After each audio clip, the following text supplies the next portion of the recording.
재개발, 도시 재생이잖아요. 이게 개발 사업인데 이게 한눈에 그냥 신도시 마냥 확 털어버리고 이렇게 짓는 것 같으면 좀 간편할 것 같은데 도시 재생 목적 재개발 목적으로 가다 보니까 이게 좀 복잡하고 어려운 것 같아요. 이렇게 도심 복합 혁신지구 이렇게 해서 이게 개발이 된다고 하면 저희도 더없이 좋을 것 같아요. 평택역이라든가 서정 역세권 주변, 진이 역세권이라든가 송탄 전철 역세권 이런 쪽에 이런 좀 개발해야 될 부지들이 많이 있는 것 같은데 지원해가는 법률이 이제 이루어지게 되면 어떻게 활성화 좀 될 것 같습니까? 그럼 차별화된 우리 도심 복합 개발 혁신지구 가는 지원에 대한 우리 조례가 통과되면서 우리 평택시가 눈에 띄는 개발이 좀 눈에 보였으면 좋겠어요.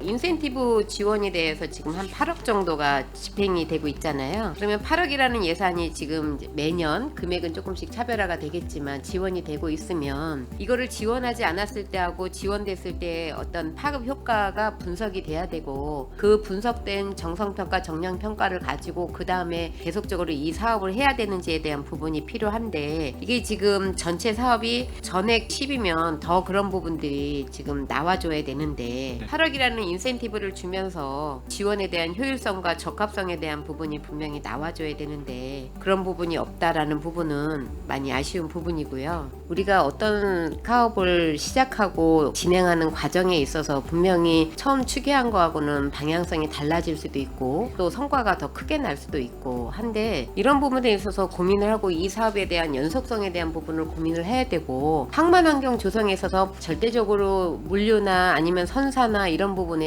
적극 행정을 하겠다고 하면 과연 이 예산의 범위는 어디까지 해야 되고 그러면 인센티브를 지원을 했을 때 우리 시가 평택항을 활성화하는데 어느 정도의 성과를 낼 수 있는지에 대한 부분들이 좀 있어줘야 되는데 그런 부분들이 좀 많이 미흡하고요. 지금 이 예산 편성을 해드렸으니까 사업은 하시겠지만 이런 식으로 진행을 하면 하반기에도 별반 다르지는 않을 것 같다라는 생각이 듭니다.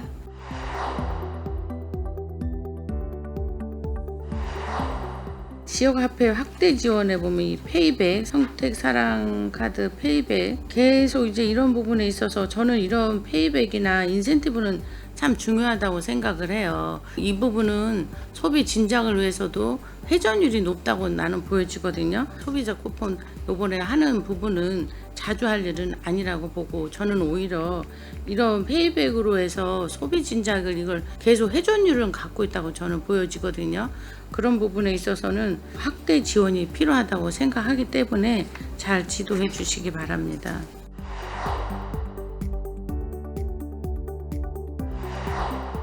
청년 1인 가구 이사비용 감면 사업 하면 되게 좋아요. 그럼 청년이 1인 가구가 제가 알기로는 대부분이 짐을 많이 갖고 이동하는 사람들은 별로 없다라고 봐요. 과연 이 이사가 1인 가구에서 얼마나 일어날까 이런 수요조사나 여러 가지를 비춰봤을 때 타 지자체도 마찬가지고 이게 과연 맞는 정책인가는 고민을 이 관련 부서에서 심도 있게 해서 이거 그냥 의지만 갖고 했다가 발생권이 없으면 의미가 없거든요. 청년 1인 가구는 지금이 아니라 수십 년을 봐도 일본 사례 같은 경우도 웬만하면 짐 안 갖고 다니고 다 버려요. 그리고 원룸 안에 웬만한 게 다 구비가 돼 있어요. 우리나라도 마찬가지로 10여 년 전부터 다 원룸에는 침대까지도 있는 데도 있고 이 웬만한 가전제품이든 다 있기 때문에 옷가지 몇 개 빼고는 없어요. 노트북이나 이런 컴퓨터 자기 거 빼고는. 그럼 기본적으로 자기 차량이나 그걸로 이사를 하기 때문에 이게 정책하고는 안 맞는, 현실하고 안 맞는 괴리성 있는 이 협약이다라는 걸 제가 좀 말씀을 좀 드리는 거고, 이 시뿐만 아니라 여기에 관련된 종사하시는 분도 의지만 갖고 했다가 전혀 현실하고 안 맞는 걸 해봐야 힘만 들고, 그래서 추후에도 이런 거를 정확하게 현실을 좀 잘 파악을 하셔가지고 협약을 할 필요성이 있다.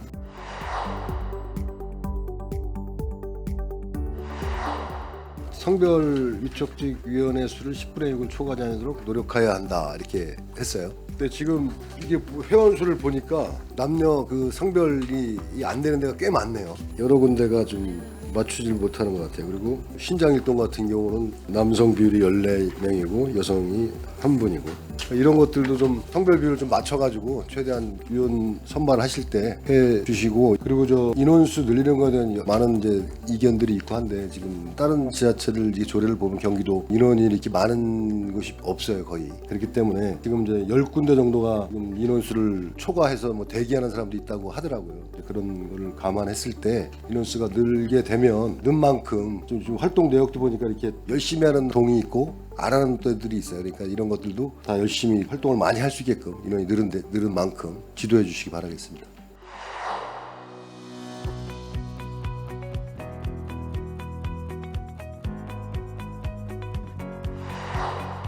평택박물관에 대해서 좀 아직 이르긴 하지만 말씀을 드리자면은 어쨌든 계획이 되어 있고, 또 우리 평택시에 관련된 그 역사, 흔히 말하는 유물들 이런 그 것들이 이제 전시가 될 텐데, 박물관이 꾸준히 이용이 되기 위해서는 그에 관련된 것들, 수반되는 여러 부분들이 좀 잘 준비가 되어야 된다고 생각을 해요. 예시를 들자면은 요즘 그 인기 있는 애니메이션이 KDH 혹시 보셨죠? 네. 굿즈나 이런 부분들 관련된 부분에 있어서 오히려 주목을 받는 게 국립중앙박물관입니다.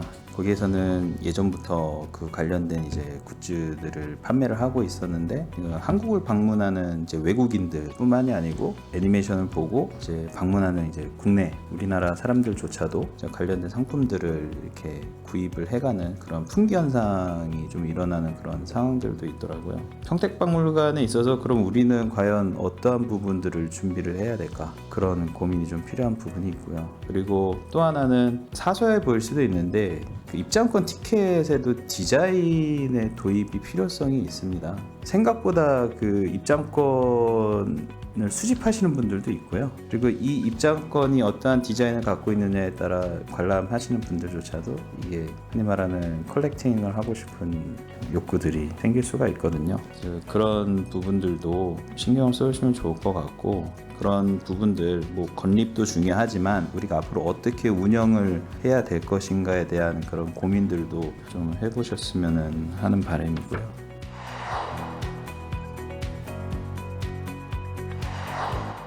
원도심 관광 활성화 사업인데, 김천 아시죠? 네. 김천의 행사 되게 개연성이 없어 보이긴 하는데 대박이 난 행사가 있잖아요. 네. 김밥 축제.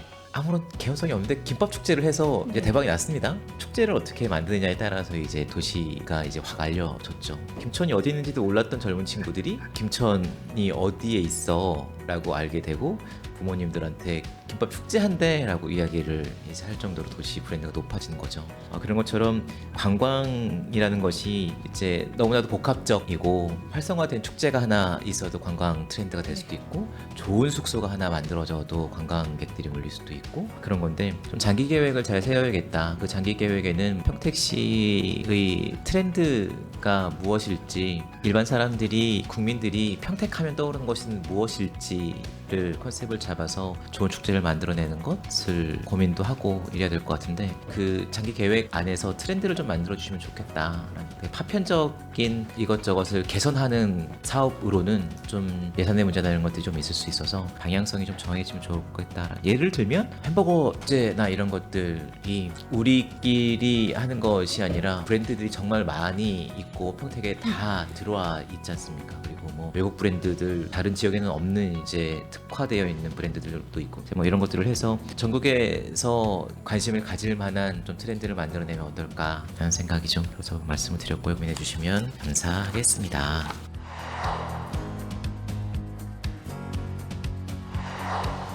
문화예술 활동하는 분들이 애타게 찾고 있는 그런 조례인 것 같습니다. 이 조례가 통과가 되면 행정적인 지원들이 좀 필요할 것 같은데, 그 민간 영역에서 민간이나 뭐 재단 같은 곳에서 해야 될 역할들이 있고, 또 행정적으로 시에서 공적인 부분에서도 지원해줘야 될 필요성이 있을 것 같아요. 문화재단에서도 기부자나 기부단체의 예우 프로그램에 대해서 좀 많은 준비를 해야 될 것 같고, 또 아트센터 내에 기부자나 기부단체에 대한 홍보나 게시 이런 것들도 좀 필요한 것 같거든요. 그런 부분 잘 준비해 주시고, 그리고 시에서도 이제 행정적으로 기부에 대한 어떤 기준이 있겠지만 그런 기부를 좀 원활하고 잘하는 개인이나 단체에는 예우할 수 있는 프로그램을 또 따로 준비를 해주셨으면 좋겠어요. 예세나 연구회에서 나왔었던 내용 중에서 뭐 예를 들어서 주차장 이용료 감면이라든지 또 여러 가지 그분들한테 혜택을 줄 수 있는 부분들을 좀 많이 찾아서 이 조례가 통과가 되면 바로 활성화될 수 있도록 준비를 잘 해주셨으면 좋겠다는 말씀 드리고 싶습니다.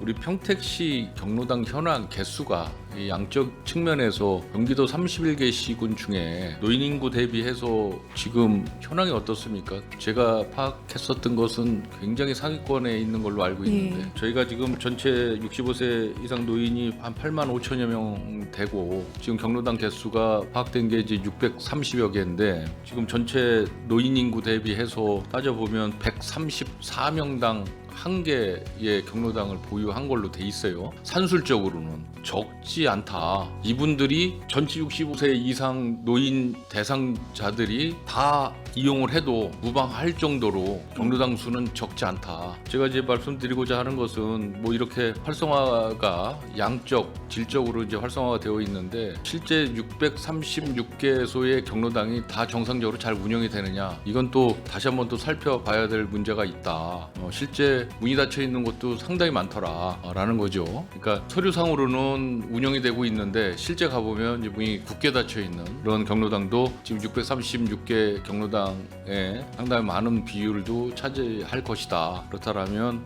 이런 경로당 지원 예산이 허투루 사용되는 부분에 대해서도 면밀하게 검토를 하시고 점검을 잘 하셔야 될 것 같다는 말씀 좀 드리고요.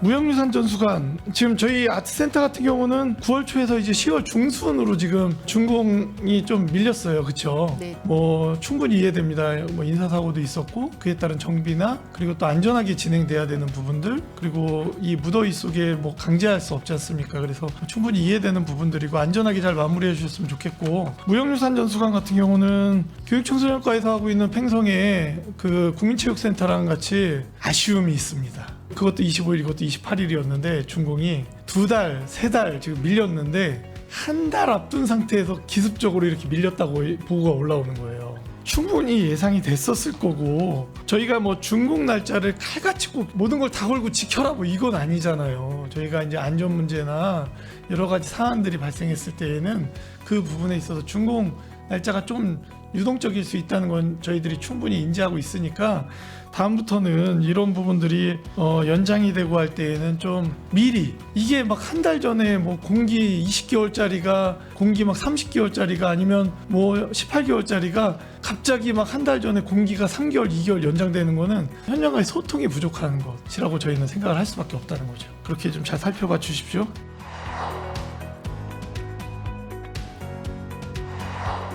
군 소음 피해 보상에 있어서 그 본 의원이 몇 번 얘기했던 것 같은데 이 아파트는 지금 누락돼 있어서 빠져 있는 것 같습니다. 구역에서 이제 빠졌다라고 하는 것 같은데 그 우성 아파트가 14개 동인데 그 14개 중에 이제 2동이 빠진 거예요. 그래서 실질적으로 빠진 그 2동은 소음이 더 크다라고는 하지만 그거는 이제 같은 아파트에 있는데 왜 2동이 이게 빠져 있는지 상식적으로 우리가 이해가 안 가잖아요. 그분들은 같은 아파트에 있는데 맞습니다. 실질적으로 이 2동은 더 크게 들린다라고 얘기를 하는데 국방부에다 적극적으로 건의를 하셔서 이거는 같은 아파트인데 이번에는 측정할 수 있도록 적극적으로 나서야 되지 않나. 그냥 거기에서 국방부에서 해준 데만으로 기다리는 것이 아니라 먼저 꼭 들어갈 수 있도록 그렇게 얘기를 하고 합의를 해야지만이 될 것 같습니다. 하지 않으면은 그 아파트에서 2동이 그냥 있겠습니까? 앞으로 굉장히 큰 어떤 민원이 더 발생하고 이걸로 인해서 집행부가 곤란하지 않았으면 좋겠다.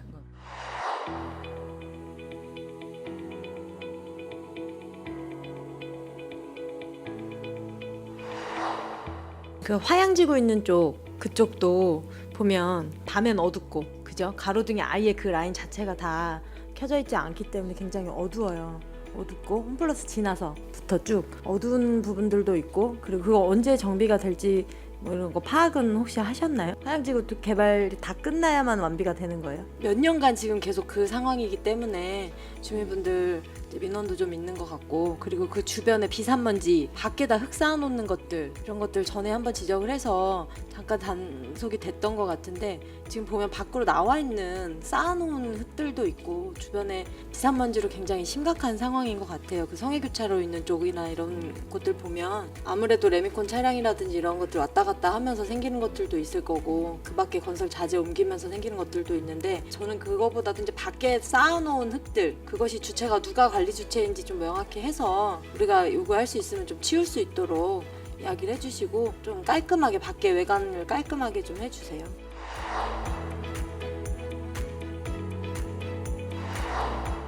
기존에는 계량기라고 그러죠. 상수도 계량기. 상수도 계량기가 지하에 이렇게 매장되는 거 있더라고요. 맨홀 박스를 해가지고 그 주변에 개발 행위로 인해서 농지나 예를 들어서 이런 부분이 잡동지나 농지나 이런 개발 행위를 위해서 복토를 하다 보니까 높이가 올라가요. 도로보다 올라가. 기존에 평상시에는 개발하기 전까지는 비가 오거나 눈이 오거나 그 계량기 박스가 물에 잠기고 이런 관계가 없었는데, 토지에서 개발하기 하고 나서는 복토를 하다 보니까 올라가거든요. 도로가. 그러다 보면 거기가 깊어지는 거야. 그러면 이제 그 기존 먼저 설치한 그 이웃집에서 피해를 보고 있는 거죠. 그거를 개별적으로 시에다가 얘기를 하면은 자비로 알아서 그거를 개선을 해라 이렇게 들었다고 하더라고요. 앞으로 우리 평택시에서 이제 그런 문제가 계속해서 안 일어난다고 볼 수는 없고, 그런 이웃 분쟁에 대한 그런 문제가 발생이 됐을 때는 원인 제공을 누가 했느냐가 중요한 거 아닙니까? 그 원인 제공자한테 그 시설비 부담을 시켜줘야죠. 그러니까 어떤 사업에 대해서 준공을 내줄 때 주변에 대한 피해가 없는지 확인을 하고, 물론 이제 건축허가과에서도 대상이 되겠죠. 그러니까 각 상하수 사업소나 도로관리과나 건축허가과나 서로 업무 분야가 매칭이 안 되니까 이런 문제가 발생이 되는 거예요. 그런 부분을 잘 감안하셔가지고, 이웃집이 주택이나 창고를 짓는데 내가 기존에 쓰던 계량기가 물에 잠기고 있어. 내가 그거를 내 비용으로 하라고 관련과에서 얘기를 하면은 답답한 거 아닙니까? 이제 그런 부분을 잘 체크를 해서 이웃 분쟁이 생기지 않고 피해를 보지 않도록 좀 관리 체제를 잘 해주시길 바라겠습니다.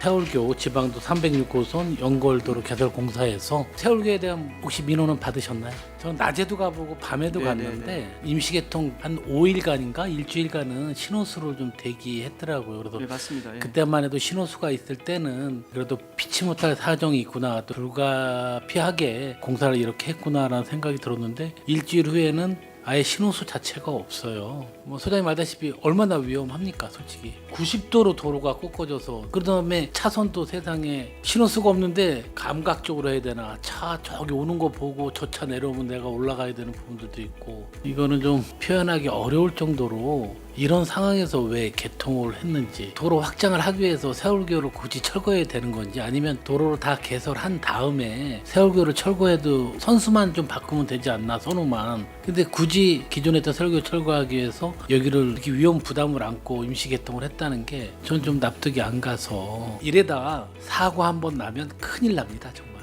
거기는 사고가 조그만 사고가 일어날 소지가 아니라, 소장님, 일어나면 대형 사고겠죠. 지금 현 시점에서 관리가 우리 투장소에 있으니까 좀 더 만전을 기하고, 현수막 안내 그런 것도 너무나 부실해요. 입구 주변, 한참 주변이라든지 공군부대에서 올라오는 그런 부분에서도 안내 표지를 교차하는 방향 그런 것도 좀 정확히 설치하시고, 그렇다고 지금 이제 와서 세월교 철거하는데 거기 중지했다가 또 민원이 발생하니까 안전에 대해서 정확히 해주시고, 이장협의회 때 오셔서 뭐 그 설명도 한번 필요할 것 같습니다.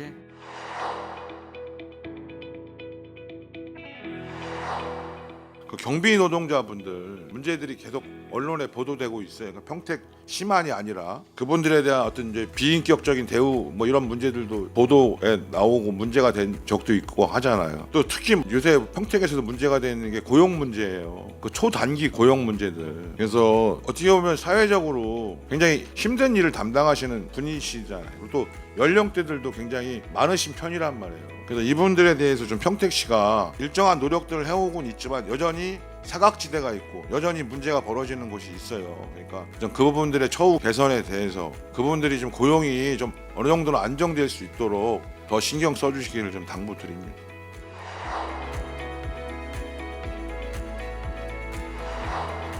이번 우기 때 하수관로 문제로 피해를 많이 봤죠. 집중호우로 인해서. 집중호우가 아니죠. 그 한 단계 위가 극한호우라고 그러죠. 이제 그게 무서운 건데 흙슬림이라든지 그거에 맞춰서 공사를 준비한다는 건 상당히 어려움이 있을 것 같아요. 예산도 많이 들어가고 100년, 200년에 한 번씩 극한호우가 오는 것이 이제는 매년 온단 말이죠. 근데 그때마다 이제 피해를 많이 보게 되는데 장기적인 대안이 필요할 것 같고 지금 현재로서는 상당히 무방비 상태, 상당히 고민을 하고 있을 것 같은데 100년 동안 안 내릴 수도 있어요. 근데 거기에 대비는 안 할 수는 없는 거고 제가 알기로는 과장님께서 전체적으로 파악하고 계시는 거로 알고 있고 또 급한 거는 재시공하든지 이렇게 해서 예산을 좀 잡으셔야 될 것 같아요. 이게 그대로 둘 수는 없고 여기서는 아니지만 수문 관리까지도 전체적으로 다 연관이 되기 때문에 좀 확충을 해야 될 것으로 생각이 듭니다.